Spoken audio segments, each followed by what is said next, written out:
No sé si ustedes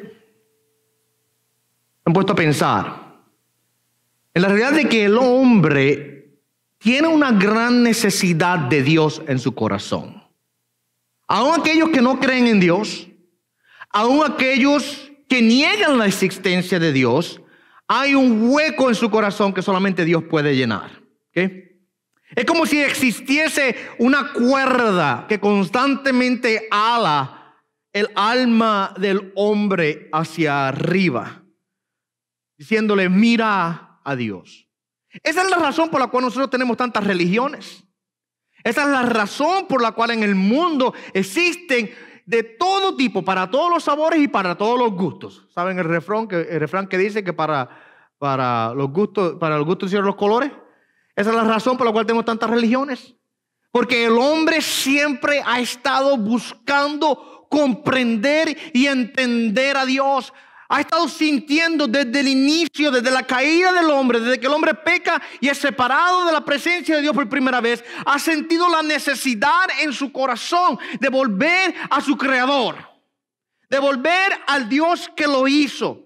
Y para poder hacerlo, el hombre se ha inventado un sinnúmero de formas, religiones de todos estilos y de todos sabores, con todo tipo de doctrina, para ver si logra alcanzar al Dios del cual está separado. Es como si el hombre viviese en una caja, sin ventanas, sin puertas, de la cual no puede salir. Está constantemente el hombre con un pequeño alfiler haciendo huequecitos en la caja para ver si logra mirar hacia afuera y ver a Dios. Cada uno de esos pequeños huecos son los intentos del hombre en su religión. Y una religión te dice, haz esto, haz lo otro. Casi todas las religiones del mundo son así, haz cosas. Son listas de reglas que tienes que seguir para poder alcanzar la divinidad. Sea una religión que esté basada en el cristianismo, u otras religiones que esté basada en quizás muchas otras de las culturas del mundo. Todas son una lista de cosas que tú tienes que hacer para lograr alcanzar a Dios. Dentro quizás de las religiones occidentales, nosotros tenemos, por ejemplo, diferentes tipos de prácticas que se hacen, que si logramos a la meditación, que si logramos alcanzar una unidad con la naturaleza, que si logramos tener paz interior, lograremos trascender a un nivel de existencia más alto, etcétera, etcétera, etcétera. Todas las religiones son simplemente intentos del hombre de ver, de buscar, de alcanzar a Dios. Pero todas han fallado miserablemente. Todas han fallado miserablemente. Ninguna de ellas ha logrado alcanzar la misión con la cual comenzó, que fue la de llegar al cielo. Ahí donde el evangelio es diferente, totalmente opuesto. Porque en el evangelio, en vez de ser el hombre el que alcanza a Dios, es Dios el que alcanza al hombre. Es Dios entrando dentro de la caja que el hombre lleva toda una vida haciendo huecos para tratar de ver a Dios. Ahora Dios se mete dentro de la caja con el hombre. Ese es el evangelio. Dios viene al hombre en vez del hombre llegar a Dios. Esa es la diferencia. Si usted fuera a preguntarme cómo yo resumiría la religión, de esa manera. Todas las religiones del mundo se resumen en una cosa. Todas son el hombre buscando alcanzar a Dios, mientras que el evangelio es Dios que alcanzó al hombre. Lo que Dios hace en contra de lo que nosotros hacemos. ¿Y saben qué? Yo no sé ustedes. Quizás ustedes han pasado por esta experiencia que voy a decir. Pero uno se involucra en la religión, en el haz y no haz. Y pasas una vida entera practicando ritos, practicando todo tipo de reglas para llegar al final y realmente no hay paz en el corazón, no hay seguridad en la vida, no hay contentura, no hay gozo. Un testimonio de tal cosa es Lutero mismo. Si ustedes conocen un poco de Martín Lutero, el reformador. Él era un monje católico que pasó toda una vida buscando agradar a Dios para encontrarse en más y más miseria. Entre el más buscaba agradar a Dios, más miserable era Lutero, porque decía: no puedo, soy un pecador y no puedo agradar a Dios. Y entre el más conocía a Dios, peor le era. Llegó el punto en que Lutero decía: odio a Dios. Él llegó a odiar a Dios, porque él decía: nada de lo que yo hago es suficiente para yo aplacar la ira de Dios. No puedo agradarle. Hasta que Lutero descubre el Evangelio. O debo decir al revés, hasta que el Evangelio descubre a Lutero, ¿verdad? Hasta que Dios, por su Espíritu Santo, trae ahora la luz en el calabozo de este monje católico, encerrado dentro de su religión, encerrado dentro de su legalismo. Llega la luz del Santo Espíritu a través de la palabra de Dios y enciende la luz en aquel lugar, y él de una vez puede salir. Y él mismo dice: es como si las puertas del cielo me hubiesen sido abiertas, dice Lutero. Porque el Evangelio lo cambió. Ahora no es el hombre buscando a Dios, es Dios alcanzando al hombre perdido. Y quizás ustedes han pasado por una experiencia similar. El momento en que usted logró entender el Evangelio. Quizás usted estuvo en la religión, quizás usted estuvo en las prácticas religiosas del mundo y usted, cansada su alma, no podía ni siquiera encontrar paz. O quizás no tanto en la religión, quizás usted se olvidó de la religión y se fue al mundo a buscar el gozo que su alma necesitaba, los placeres del mundo. Quizás una botella le hacía compañía, o cuantas otras cosas más. Hasta que llegó un día en que la luz encendida en su calabozo le dio libertad, porque el Evangelio de Cristo vino a romper las cadenas que te ataban. ¿Ve? El centro ahora de esta epístola es el Evangelio. Lo hablamos hace un par de semanas atrás. Todo lo que Pablo va a hablar, escribe en esta epístola, lo hace con el propósito de describir, de explicar y de aplicar el Evangelio. Podemos decir que esta epístola entera es una explicación y una aplicación del Evangelio. Y Pablo pasa 16 capítulos explicando y aplicando el Evangelio. Pero entonces, antes de hacer eso, antes de él entrar a darnos una explicación y aplicación detallada, que lo va a hacer desde el capítulo 1 hasta el 16, en la porción que estamos considerando, que estamos en la introducción, este es el prefacio, por así decirlo, de Romanos, es la parte introductoria, son los saludos introductorios. Antes de él darnos una explicación extensa del Evangelio, Pablo nos da un resumen corto en 7 versos bíblicos. Y eso es lo que estamos viendo. La semana antepasada comenzamos a ver nosotros esta porción y vemos cómo aquí Pablo nos da este resumen del Evangelio. Déjenme leérselo y luego les recuerdo rapidito lo que discutimos hace 2 semanas y entramos de lleno a lo que tenemos en esta mañana para ver. Es decir, Romanos 1, versos 1 al 7. Pablo, siervo de Cristo Jesús, llamado a ser apóstol, apartado para el Evangelio de Dios. La palabra evangelio, dicho de paso, viene de una palabra griega que se pronuncia casi igual, evangelion, que quiere decir buenas nuevas o buenas noticias, buenas noticias.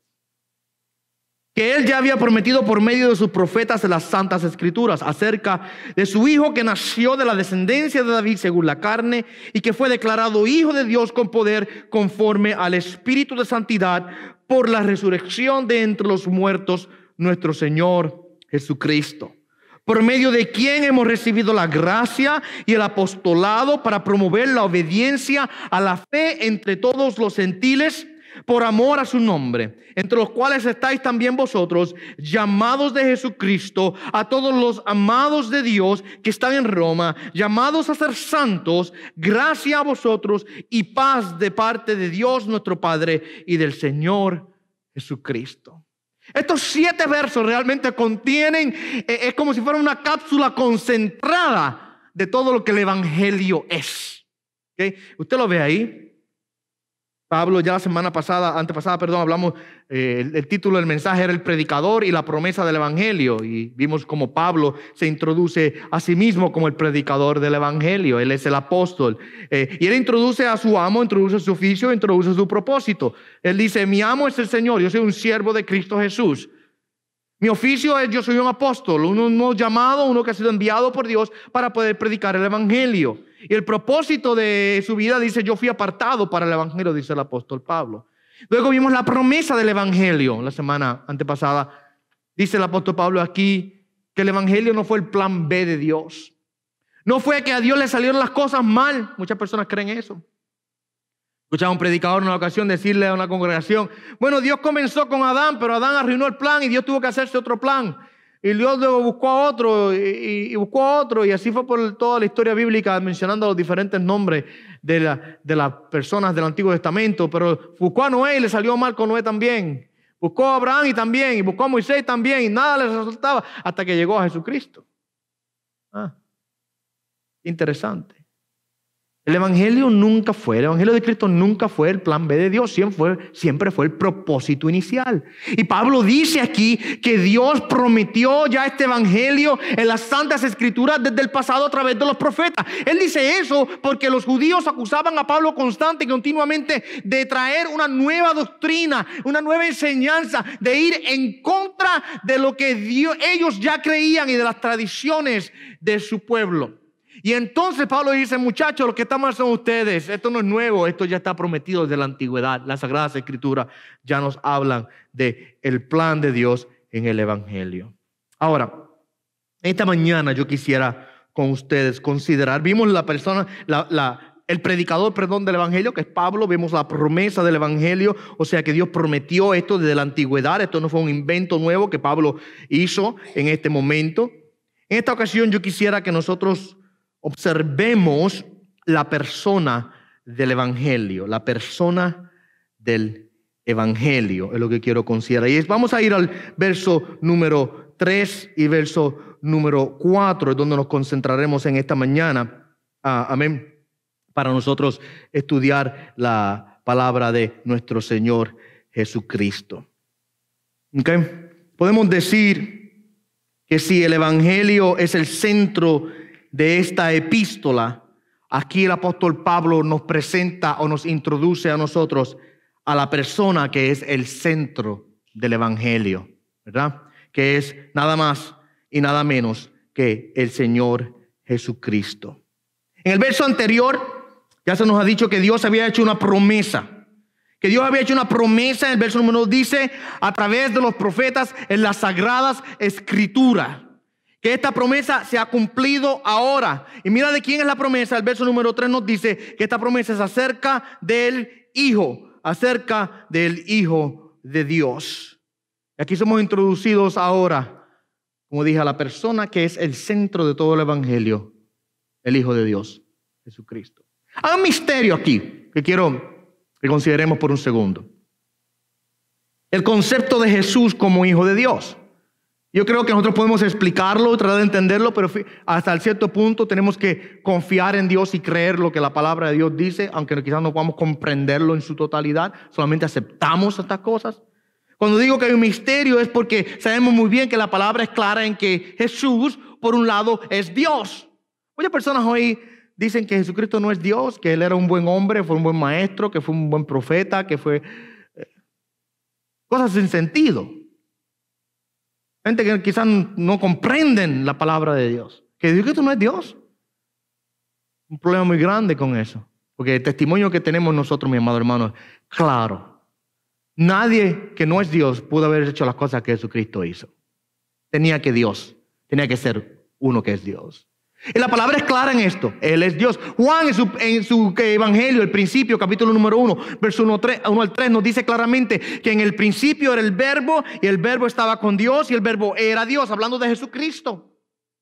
Mira que dice que el verbo estaba ya al principio, quiere decir que Él es preexistente.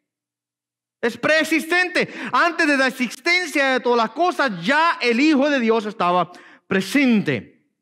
Y va más allá Juan y nos dice que todas las cosas por Él fueron creadas. Nada de lo que fue creado pudo haber sido creado sin la intervención, el poder de Dios y de su Hijo Jesucristo. Ahora, mientras que por un lado la Biblia es clara en que Jesús es Dios, a la misma vez también nos dice que Jesús es el Hijo de Dios. Y ahí es donde está un poco como decimos, el misterio, ¿verdad? De comprender cómo es que Él es Dios e Hijo de Dios a la misma vez. Ahora, cuando decimos que Él es hijo de Dios, no estamos diciendo que Él es menor a Dios. Tampoco estamos diciendo que Él haya sido creado, que ese es el error que otras personas cometen. Algunas personas dicen, bueno, si Él es el hijo de Dios, quiere decir que Él es inferior. O si Él es hijo de Dios, quiere decir que Él fue creado. Usted sabe que los hijos nacen de los padres y tienen un inicio, un comienzo. Muchos dicen, pues si Jesucristo es el hijo de Dios, entonces quiere decir que Jesucristo fue creado por Dios, por tal razón no es Dios. ¿Ven por dónde voy? Esa es la excusa que mucha gente utiliza. El misterio es real, pero la Biblia es clara en esto. Jesucristo es Dios y es el Hijo de Dios. Y cuando dice que es el Hijo de Dios, no es que sea menor, no es que haya sido creado, sino que es una forma de describir que ellos comparten la misma naturaleza, ¿ok? Ellos comparten la misma naturaleza. En una ocasión, Jesucristo está hablando con los judíos, de las muchas conversaciones que Él tuvo con ellos. Y que ahí siempre no iban muy bien, que digamos, porque ellos venían a tratar de acusarlo, de confrontarlo y de pelear con Él, y el que salía ganando siempre era Jesucristo. ¿Usted puede realmente debatir con el hombre más sabio del mundo, con el creador de todas las cosas? No empiece a debatir, porque vas a perder el debate, ¿ok? Ellos vienen donde Jesucristo a hablar, y Jesucristo está hablando con ellos, y en el capítulo número 10 de Juan, versos 30 a 33, Jesucristo dice esto: yo y el Padre somos uno. Yo y el Padre somos uno. Entonces, cuando Jesucristo dice yo y el Padre somos uno, mira lo que ocurre. Los judíos tomaron piedras y querían matarlo. Lo dicen los judíos aquí, la mayor parte de las veces que dice judíos se está hablando de los líderes. Juan usa este término judíos como una denotación de los líderes del pueblo de Israel, los fariseos, los escribas, etcétera, etcétera. Dice, cuando Él se declara, Él dice, el Padre y yo somos uno. Tomaron piedra y querían golpearlo a pedronazo, a matarlo. Jesucristo los confronta y le hace una pregunta. Yo le he hecho a ustedes muchas obras, muchas buenas obras he hecho. Y Jesucristo literalmente hizo muchas buenas obras. Sanó enfermos, dio a comer a gente. ¿Cuántos milagros no hizo en medio de ellos? Fue y alcanzó a los pobres, a los abandonados, a los despreciados de la comunidad. Estuvo con ellos predicándoles el evangelio. Porque muchas de estas personas que eran despreciados por la religión del tiempo no tenían acceso a adorar a Dios. Así que Jesucristo pasaba su tiempo con los pecadores, con la gente de la calle, con las personas que no eran quizás bienvenidas a adorar a Dios en el templo. Y a ellos fue y le predicó el mensaje. A ellos les trajo el reino de Dios. Muchas buenas obras yo he hecho. ¿Por cuál de ellas me quieren apedrear? Dice Jesucristo. Mira la respuesta que los judíos le dan. No te apedreamos por ninguna obra buena, sino por blasfemia.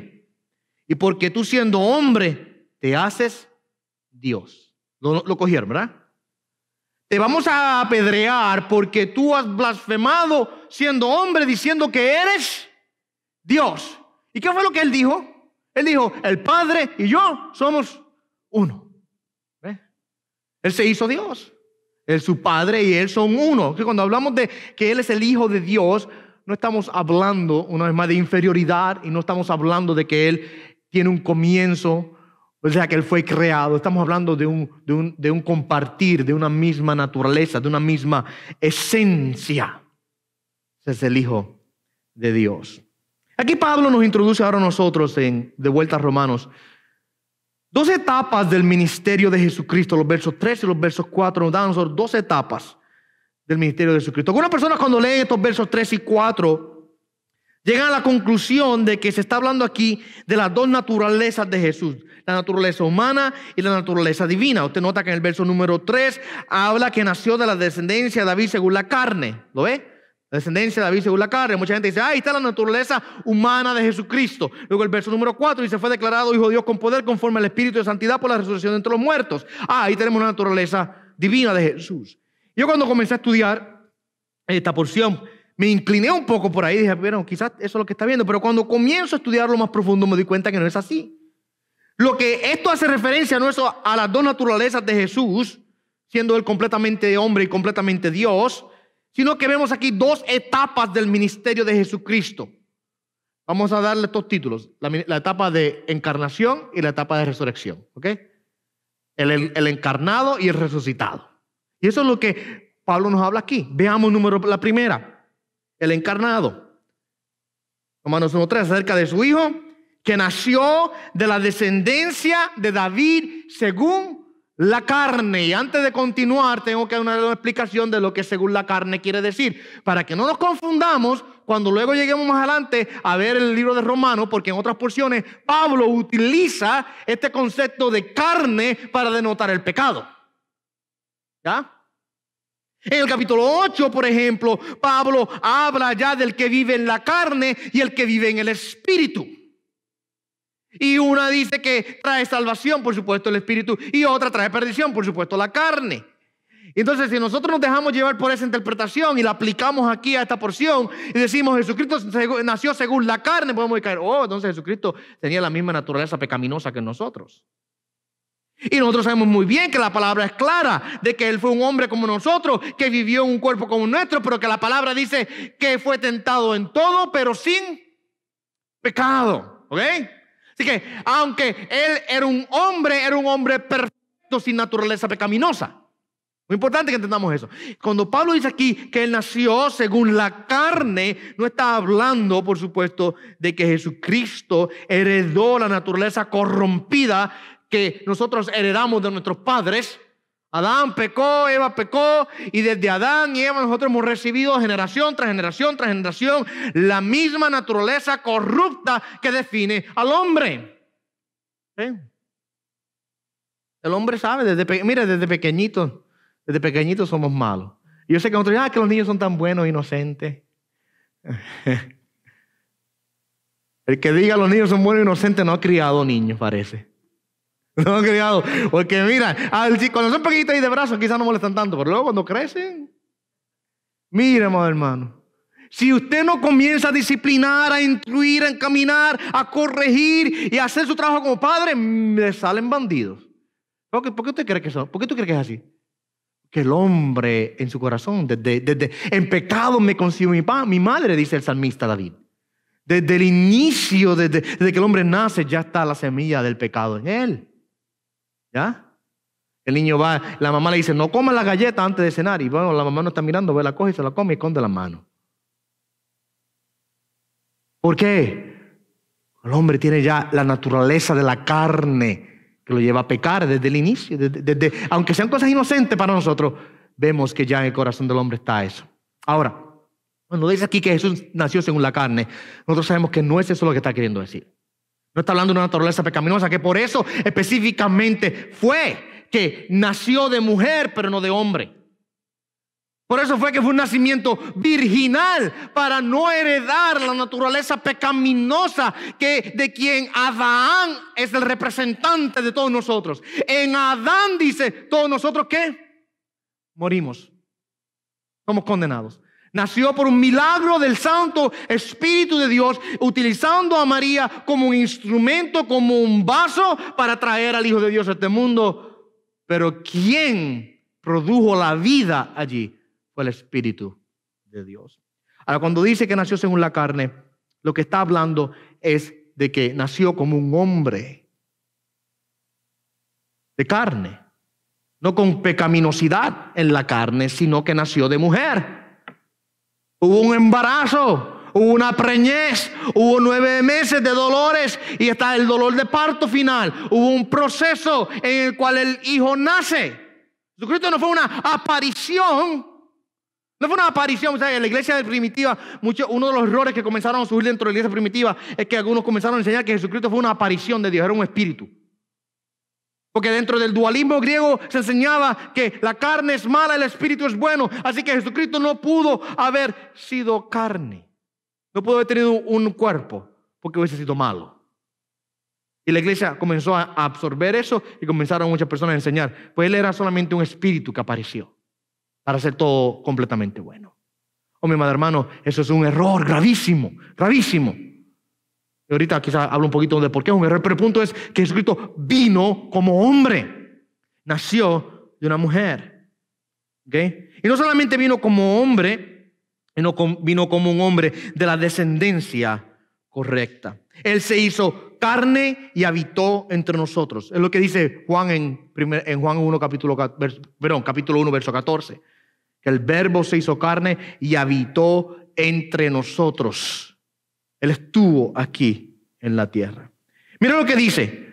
Él vino según la carne de la descendencia correcta. Vino de la descendencia, nació de la descendencia de David. Ahora, ¿por qué esto es importante? Porque sí, el Mesías vino, pero no podía venir de cualquier persona. No podía venir de cualquier linaje, no podía venir de cualquier familia, tenía que venir de una familia específica. ¿Por qué? Porque ya en el Antiguo Testamento las profecías y las promesas habían sido dadas acerca de que el Mesías, el ungido de Dios, el Cristo, esas tres palabras son sinónimos, ¿ok? Mesías, ungido y Cristo, la misma palabra, son sinónimos. Mesías es del hebreo, Cristo es del griego y ungido es la traducción de esa palabra a nuestro idioma, ¿ok? El ungido de Dios vendría de la descendencia de David. Usted puede leer en el Antiguo Testamento, por ejemplo, en 2 de Samuel, capítulo 7, versos 2 y 13. Dios aquí hablándole a David le dice: cuando tus días se cumplan y reposes con tus padres, levantaré a tu descendiente después de ti, el cual saldrá de tus entrañas, y estableceré su reino. Él edificará casa a mi nombre, y yo estableceré el trono de su reino para siempre. Yo estableceré el trono de su reino para siempre. Dios le había hecho una promesa a David de que su trono sería establecido para siempre. Salmo 89, verso 3. Yo he hecho un pacto con mi escogido, he jurado a David mi siervo, estableceré tu descendencia para siempre y edificaré tu trono por todas las generaciones. Isaías 11, más específicamente, dice lo siguiente, hablando acerca de que de la descendencia de Isaí. Y si usted no sabe quién es Isaí, Isaí es el padre de David. De la descendencia de Isaí vendría uno. Mira lo que dice: y brotará un retoño del tronco de Isaí. Usted ve la imagen poética, ¿verdad? Es profético, pero poético. Brotará un retoño del tronco de Isaí, y un vástago de sus raíces dará fruto. Y reposará sobre él el espíritu del Señor, espíritu de sabiduría y de inteligencia, espíritu de consejo y de poder, espíritu de conocimiento y de temor de Dios. Se deleitará en el temor del Señor, y no juzgará por lo que vean sus ojos, ni sentenciará por lo que oigan sus oídos, sino que juzgará al pobre con justicia y fallará con equidad por los afligidos de la tierra. Herirá a la tierra con vara de su boca, y con su soplo de sus labios matará al impío. La justicia será ceñidor de sus lomos, y la fidelidad ceñidor de su cintura.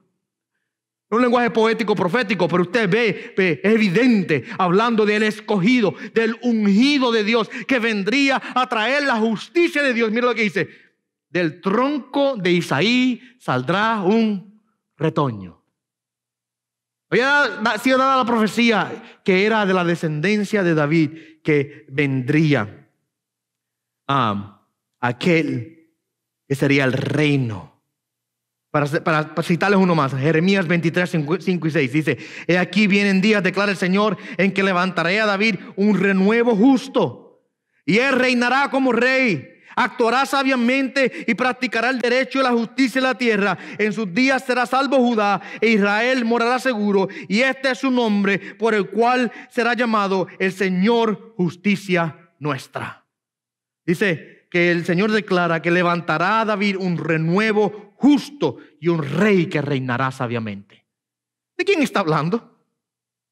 Bueno, nosotros hoy sabemos de quién está hablando. El Antiguo Testamento es interesante. Pedro nos habla de que los profetas del Antiguo Testamento profetizaron y escribieron, pero no sabían de lo que estaban hablando. Ellos buscaban constantemente las Escrituras para ver quién era, sobre quién era que caería y se cumplirían todas estas profecías. Mas nosotros hoy día, mi amado hermano, porque vivimos al otro lado de la cruz, ya tenemos la revelación, ya tenemos el entendimiento y sabemos quién es la persona de que está hablando cada una de esas profecías: Jesucristo nuestro Señor. Sabemos esas cosas ya. Allá en la antigüedad ellos todavía están mirando hacia el futuro, mirando como al oscuro, mirando como a algo que estaba borroso, que no lo veían. ¿Okay? Y si usted ve la genealogía de Jesucristo, si usted lee el libro de Mateo y el libro de Lucas, usted va a darse cuenta que comienzan al principio de estos evangelios. Hay una lista de nombres, esas porciones de la Biblia que a usted no le gusta leer mucho. Y este el hijo del otro, y aquel el hijo del otro, y el otro el hijo del otro, y el otro el hijo del otro. Y yo entiendo por qué es que a veces no nos gusta leer mucho esas porciones, porque es que pues, son un poco tediosas y poco, bueno, ¿qué tiene que ver un hijo con el hijo del otro, verdad? Yo entiendo eso.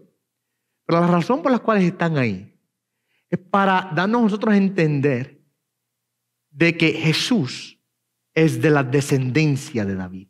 Y si usted lee las dos genealogías, la de Mateo y la de Lucas, usted va a darse cuenta que son diferentes. Y usted va a decir, ¡ah! Hay un error en la Biblia. No, lo que pasa es que una es la genealogía de José y la otra es la genealogía de María. ¿Okay? Por eso son diferentes. Adiós, pero pastor, José no era el padre genético de Jesús. Claro que no, era el padre adoptivo. Él adoptó a Jesús y le dio todos los derechos. José tuvo todos los derechos de padre terrenal sobre Jesucristo. Aún cuando la gente veía a Jesús, decían, ¿no es este el hijo de José, el carpintero? ¿Se recuerdan? Entonces, José era el hijo adoptivo, el padre adoptivo, de Jesús. María era su madre genética, biológica, por supuesto. Pero para que no hubiese duda ninguna, no hubiese ninguna refutación de que Jesús era o es, debo decir, el descendiente de David, el heredero del trono, para que no hubiese ninguna pelea al respecto. Tanto José, aunque no era padre biológico, como María, la madre biológica, ambos venían de la descendencia de David. Ambos. Por eso cuando se hace el edicto, ¿se recuerdan que César hace un edicto? Que todos tienen que ir a empadronarse a la tierra de sus padres. José y María descienden ¿a dónde? A Belén, la casa de David. Porque eran de la descendencia de David. Así que Jesucristo, un hombre, habitó en carne como la nuestra, por supuesto sin pecado, de la descendencia correcta, con todos los derechos para tomar el trono de su padre David, el cual Dios había prometido que sería un trono eterno, un trono de justicia, un trono que duraría para siempre. Ahora, ¿qué aplicación, si alguna, tiene esta doctrina de la encarnación? Muchas veces nosotros hablamos de la encarnación de Jesucristo solamente durante el tiempo de Navidad, ¿verdad? Y hasta cierto punto yo creo que hemos violentado un poco, hemos ofendido a Dios un poco a veces con nuestras celebraciones navideñas, porque realmente nos olvidamos de lo que realmente es. Mucha gente adora más la celebración que al motivo de la celebración. Mucha gente adora más al pesebre que al que nació en el pesebre. Y muchas personas ni siquiera el pesebre tienen en mente, ¿verdad? Completamente olvidado de todo lo que el nacimiento de Jesucristo es. Pero casi siempre cuando hablamos del nacimiento de Jesucristo lo hacemos dentro de ese contexto, en un contexto navideño. Que celebramos que Cristo vino y nació en un pesebre y lo demás, y hacemos las obritas de Navidad y vemos, ¿verdad? Y cantamos al mundo paz nació Jesús, etcétera, etcétera. Pero muchas veces durante la temporada del año se nos olvida por qué es esto importante. ¿Por qué es importante que Cristo haya nacido como un hombre? ¿Acaso no podía haber Cristo aparecido, tomado la forma de hombre el día antes de la crucifixión y lo clavaban allí y se resolvía el asunto? ¿No hubiese sido más fácil? Quizás si fuéramos nosotros que estuviéramos haciendo este plan, hubiésemos hecho eso. Pero nosotros siempre buscamos atajos para todas las cosas. Nunca queremos pasar el tiempo haciendo el trabajo duro para poder llegar al final. Si nos dice hay un atajo, nos vamos por el atajo siempre. Somos nosotros, ¿verdad que sí? Okay. Pero ¿por qué enviarlo como un niño? ¿Por qué hacerlo nacer y vivir una vida? 33 años y medio de vida aquí cuando fue crucificado. ¿Por qué eso era necesario? Importante. La razón es bien fácil y tiene una aplicación muy hermosa para nosotros. La segunda persona de la Trinidad, el Hijo de Dios, nació en una familia humana, compartió la vida humana con toda la humanidad, identificándose con la humanidad caída pero sin pecado. Eso es lo primero. Él ahora se identifica con nosotros como el Hijo de Dios encarnado, naciendo según la carne de la descendencia de David. Él ahora comparte nuestra naturaleza de la humanidad. Él entiende lo que es ser hombre. De este modo ahora Jesús se convierte en el sumo sacerdote nuestro. ¿Usted sabe lo que es un sacerdote, verdad? Déjame explicarle con un sacerdote por si acaso usted no lo sabía. No solo que usted va allí a la misa y le echan el agua bendita por encima, ¿no? Sí, le damos el título. No, un sacerdote es uno que iba delante de Dios a favor del pueblo, que representa al pueblo delante de Dios. ¿Ve? Él representa al pueblo. Y por eso el sacerdote se le daba ahora la instrucción, se le daba ahora, debo decir, el mandato. Él tenía la responsabilidad de ir a ofrecer el sacrificio a favor del pueblo. Porque él era el representante de sus hermanos. ¿Ve? Era uno del mismo pueblo.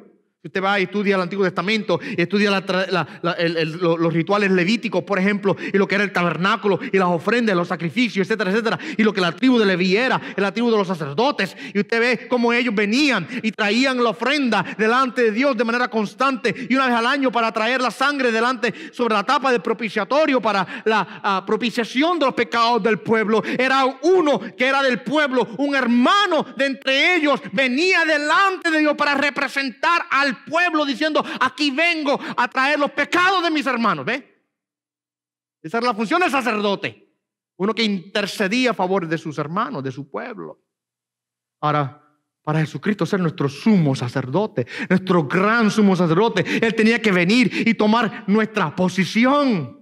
Tenía que hacerse como uno de nosotros. Tenía que pasar por las mismas tentaciones nuestras. Tenía que pasar por los mismos dolores nuestros. Él se cansó en ocasiones. En otras ocasiones dijo: tengo sed. En otras ocasiones tuvo hambre. Experimentó lo que es ser hombre para ahora poder representar al hombre como sumo sacerdote delante de Dios. Ahora Él puede ir delante de Dios a traer una ofrenda perfecta por el pecado, porque es uno, y esa ofrenda se aplica a nosotros porque Él es uno como los nuestros. Él es nuestro sumo sacerdote. Mira lo que dice Hebreos 4:15: porque no tenemos un sumo sacerdote que no pueda compadecerse de nuestras flaquezas, sino uno que ha sido tentado en todo como nosotros, pero sin pecado. Tenemos un sumo sacerdote que se compadece. Mira, se compadece.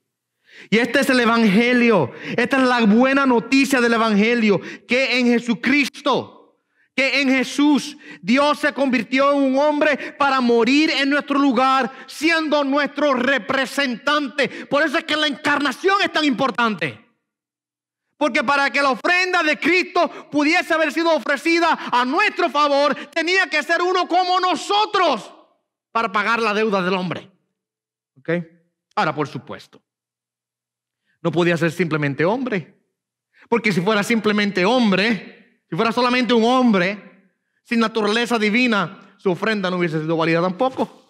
Porque ningún hombre puede tomar la ira de Dios de todos los que creen y son salvos y absorberla completamente. Ningún hombre puede hacer eso, por más bueno que sea.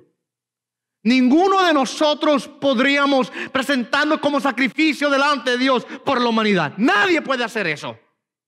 Porque somos finitos, somos limitados. No tenemos suficiente poder, no tenemos suficiente santidad ni justicia en nosotros para poder ofrecernos como un sacrificio delante de Dios. Así que Cristo no podía ser simplemente hombre, porque si fuera simplemente hombre, su sacrificio no hubiese sido válido. Tenía que ser tanto hombre como Dios. Hombre para representar a la humanidad, Dios para poder absorber toda la ira de Dios. Para tragarse la copa, ¿se recuerdan? Se tomó la copa de la ira de Dios. Si es posible, páseme esta copa. No se haga mi voluntad sino la tuya. Y en la cruz Cristo se tomó la copa de la ira de Dios. Hombre y Dios. La primera etapa que Pablo nos da aquí, encarnado. Mira la segunda, esta va a ser un poco más rápida. Resucitado. Que fue declarado Hijo de Dios con poder, conforme al Espíritu de Santidad, por la resurrección entre los muertos, nuestro Señor Jesucristo. Es lo que dice: declarado Hijo de Dios. ¿Qué quiere decir eso? Aquí hay un misterio, porque dice acerca de su Hijo que fue declarado Hijo de Dios. Acerca de su Hijo que fue declarado Hijo. ¿Usted ve la redundancia? ¿Cómo dice Dios? Pero ¿de qué está hablando? Estamos aquí diciendo que Jesús se convirtió en el Hijo de Dios. Como dice, Él fue declarado Hijo de Dios. Quiere decir que entonces en la resurrección fue cuando Jesús realmente se hizo el Hijo de Dios. ¿Es eso lo que quiere decir? Algunas personas enseñan eso. Es un error. Porque note, número uno, hay dos cosas a entender. Número uno, lo que la palabra declarado quiere decir. La palabra declarado quiere decir ser claramente caracterizado o definido. O sea, que se haga evidente, hacerlo evidente, hacer una distinción. ¿Ok? Lo que quiere decir. Segundo, ¿quién es el que está siendo declarado hijo de Dios aquí? ¿Quién? El Hijo de Dios. Y una vez más, yo sé que es redundante, pero note que dice acerca de su Hijo que nació de la descendencia de David según la carne, ¿verdad? Declarado hijo de Dios. Es el Hijo el que está siendo declarado hijo. ¿Lo ves?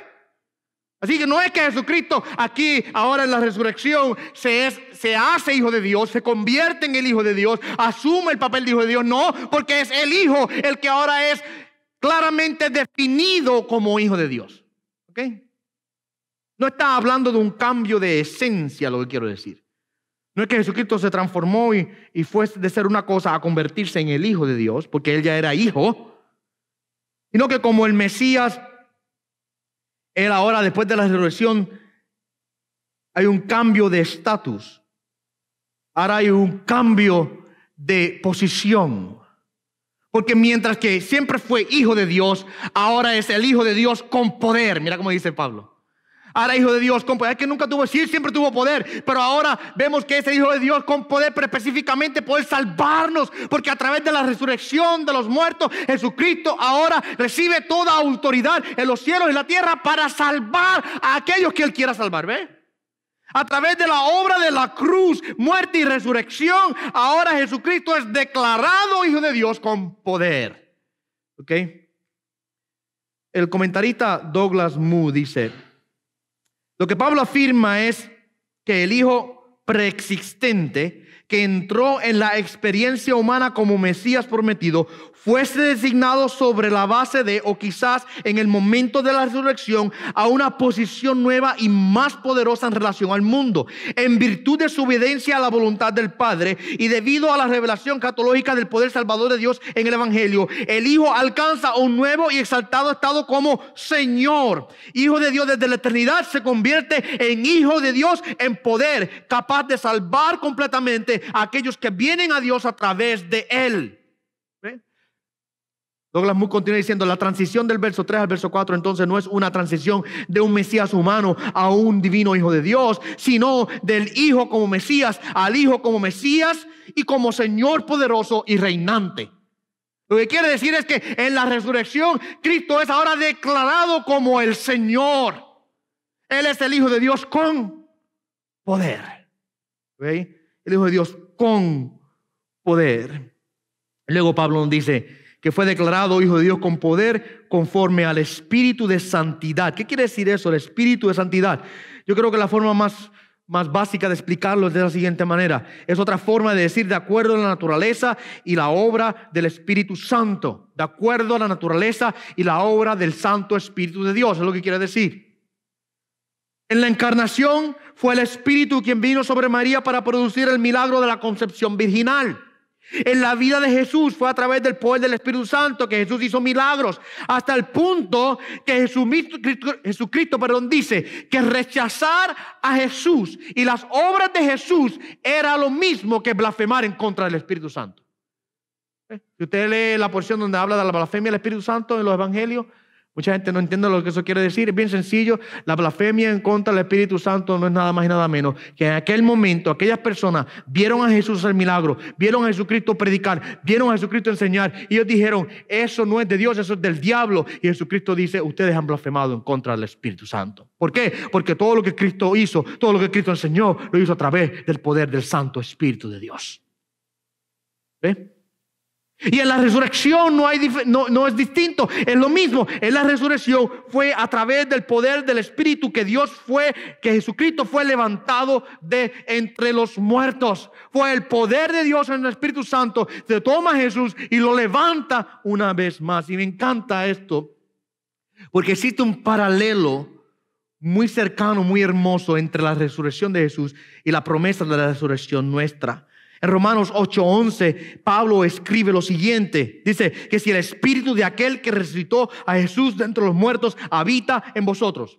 Vamos a parar un segundo. Si el Espíritu de aquel que resucitó a Jesús de los muertos, ¿qué está hablando? Si el Espíritu de Dios que levantó a Jesús de entre los muertos, Dios que levantó a Jesús de los muertos, si el Espíritu de Dios habita en vosotros, el mismo que resucitó a Cristo Jesús de entre los muertos, también dará vida a vuestros cuerpos mortales por medio de su Espíritu que habita en vosotros. ¿Ve?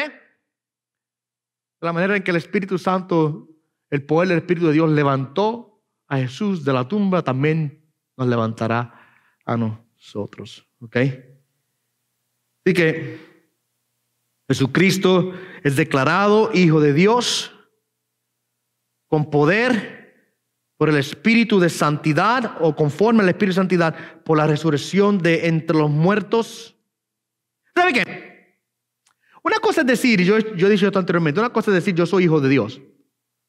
Otra cosa es demostrarlo, ¿verdad que sí? Cualquier, y los hay por ahí por todos lados.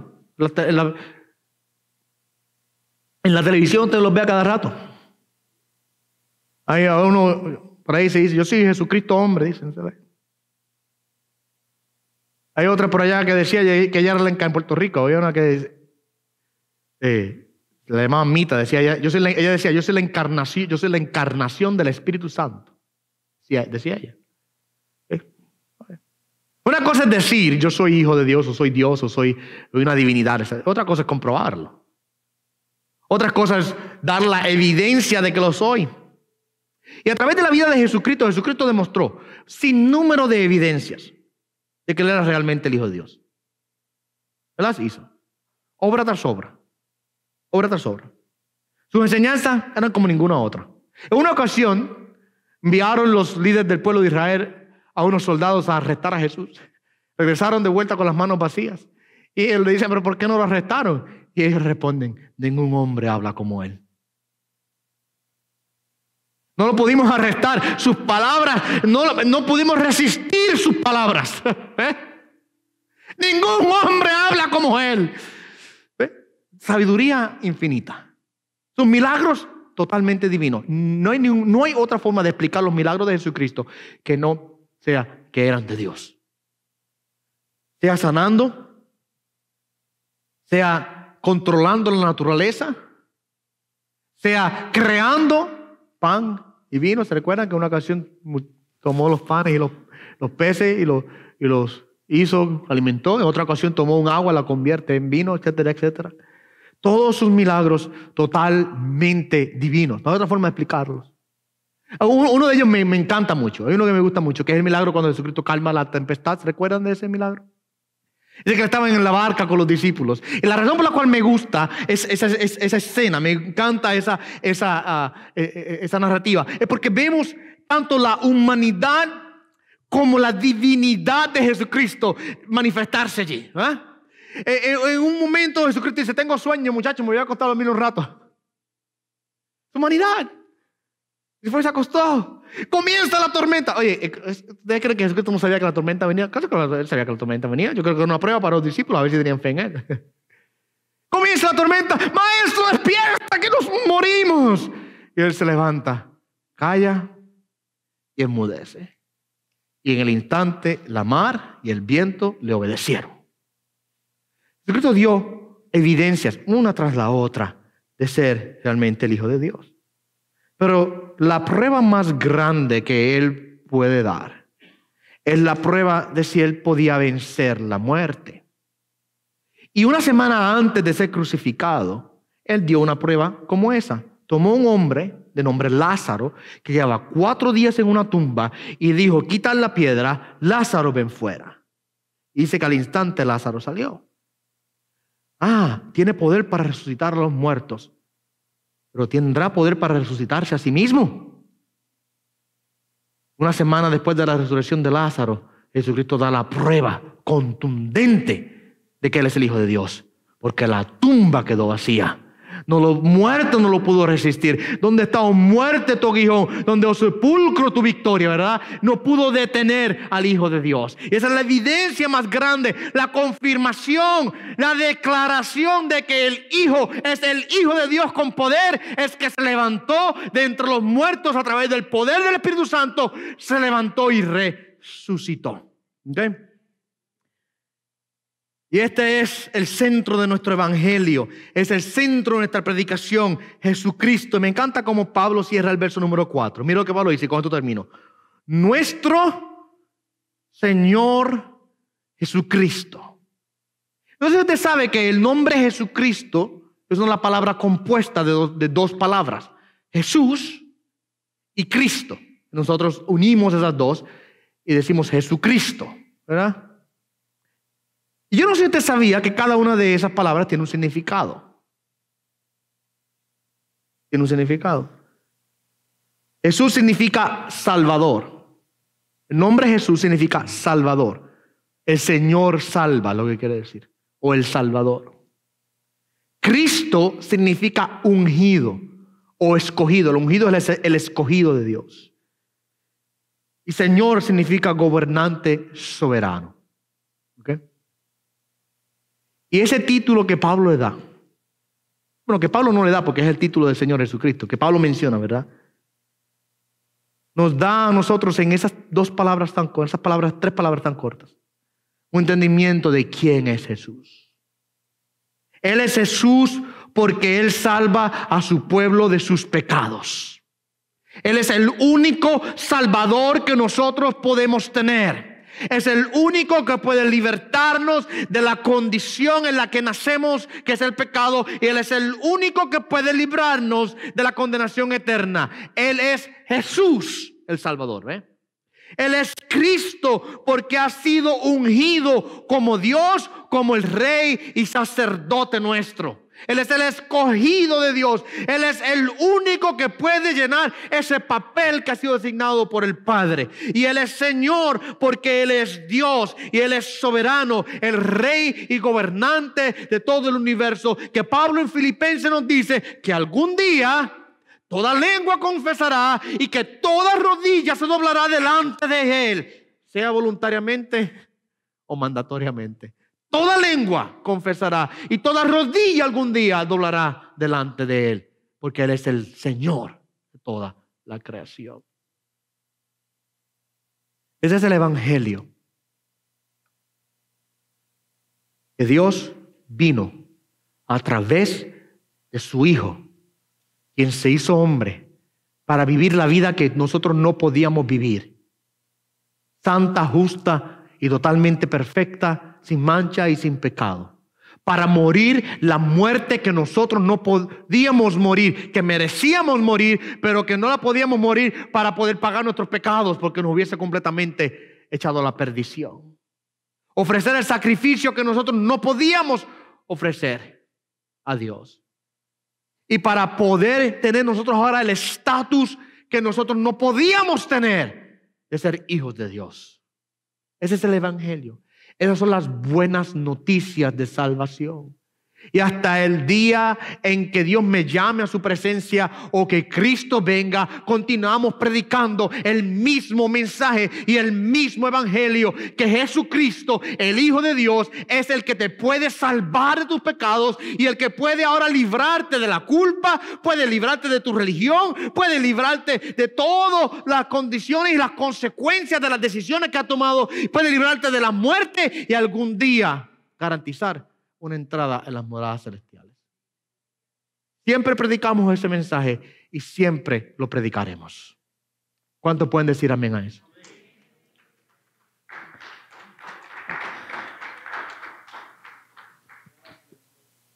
Oren conmigo, por favor.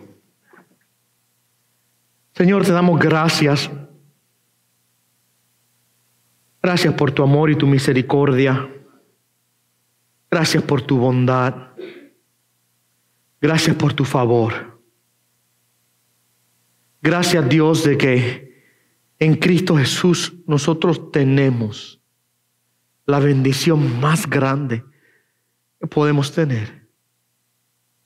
La bendición de que podemos ser libertados de nuestra condición. Gracias por el Evangelio que nos limpia, nos libra, nos saca de las tinieblas a la luz en Cristo. Gracias que nos ha dado propósito de vida. Gracias que nosotros tenemos ahora prioridades celestiales, no terrenales. Gracias de que en Jesucristo, oh Dios, nosotros gozamos de entrada delante de tu trono. Qué privilegio tan grande tenemos nosotros de que gozamos, oh Dios, de paz para contigo, que disfrutamos ahora de una entrada absoluta, puertas abiertas para venir a tu presencia. Gracias, Dios, que nos has bendecido de esta manera. Padre, es realmente inexplicable. Nuestras palabras aún faltan hoy y fallan para describir la bendición tan grande que tenemos en Jesús. Gracias de que lo enviaste para ser nuestro Salvador, para ofrecer el sacrificio que nosotros no podíamos ofrecer y vivir la vida que nosotros no podíamos vivir. Padre, y por eso estamos eternamente agradecidos. Te ruego, Señor, que utilices el mensaje, Señor, esta predicación para alcanzar a aquellos que no conocen, que no entienden, que no creen este evangelio, estas buenas noticias. Te ruego, Señor, que hagas una obra en los corazones que están endurecidos, que los transformes por corazones de carne, que traigas fe, esa fe que distingue a tus hijos, que la deposites en sus vidas y que lleve fruto y fruto abundante. Por Jesús, tu amado Hijo, oramos. Amén y amén.